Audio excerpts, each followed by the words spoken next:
For your clay bobble head, you are going to grab your clay and break it into about 2 equal parts. One of them is going to become your pinch pot and details. The other is going to be your base. So with that pinch pot, I am going to leave a little bit, about a golf ball size, for details. The rest of this pinch pot, this rest of this clay, I'm going to form into a sphere. So it's kind of like I'm just pinching my hands or waving goodbye and rotating that clay. You can also roll it in your hands like you would roll a snowball.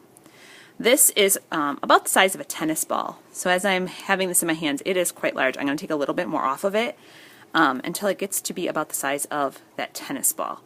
My thumb for a pinch pot gets pushed in to about my knuckle where it bends. Then my thumb and my fingers are squeezing to try to meet each other. And as I'm doing that, I'm turning my clay, and you can see that opening coming up. My thumb is pushing all the way down to the bottom. I'm not just pinching on the top.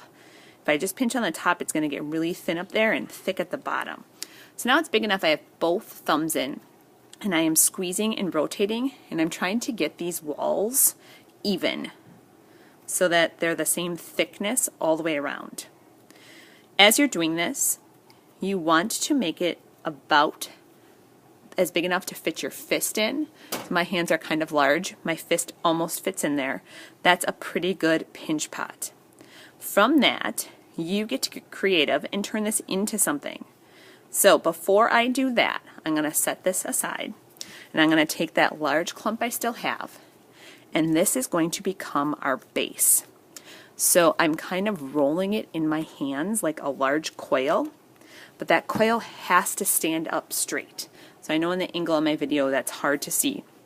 But what I have to do with this, I have to kind of bend it and mold it into what I want this base to be.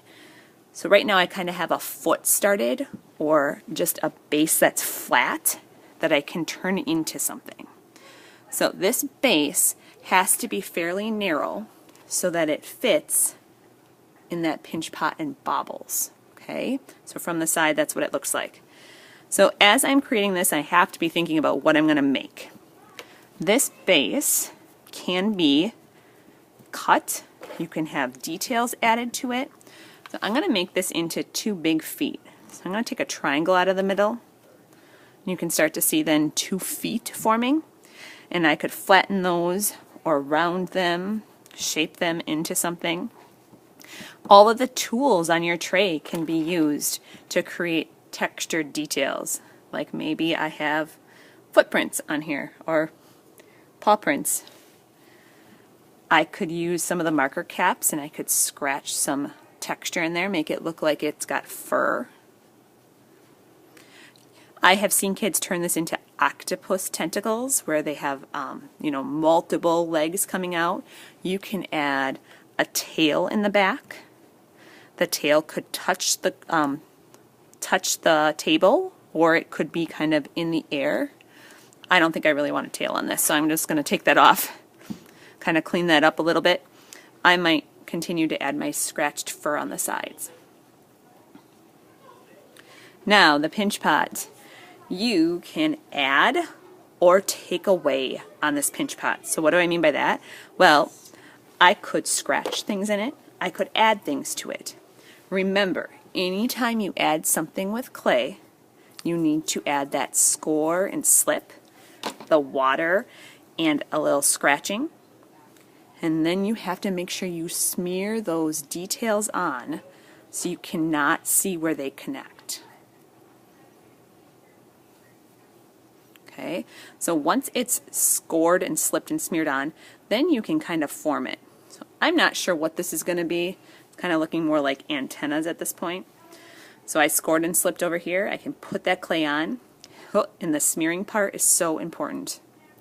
I smear it on all those edges. And then I can kind of form it into whatever I might want. So what did I mean by subtracting? Well, you can actually push things in here. You could add noses, hair. So I would spend some more time on this, and I will show you some finished examples up on the smartboard in a minute. But when you have both pieces looking the way you want, there's some steps you need to do at the end. Each table should have one of these fancy rolling pins. I'm kind of pushing this in the inside of that pinch pot and trying to get kind of a flat, hollow form. So when this dries, the base will fit in there and bobble nicely. So that's the first step. Second step, you need to get your initials in both pieces. So I'm scratching pretty hard on the inside of that pinch pot. I'm also going to scratch pretty hard on the bottom of the base. So pushing that rolling pin in, initials. Last step, we're going to create a hole in that base. So I'm pushing up one of these sticks almost to the top, and then I'm going to kind of move it in a circle to open that clay up. That's just going to help get air circulating up there so nothing explodes in the kiln.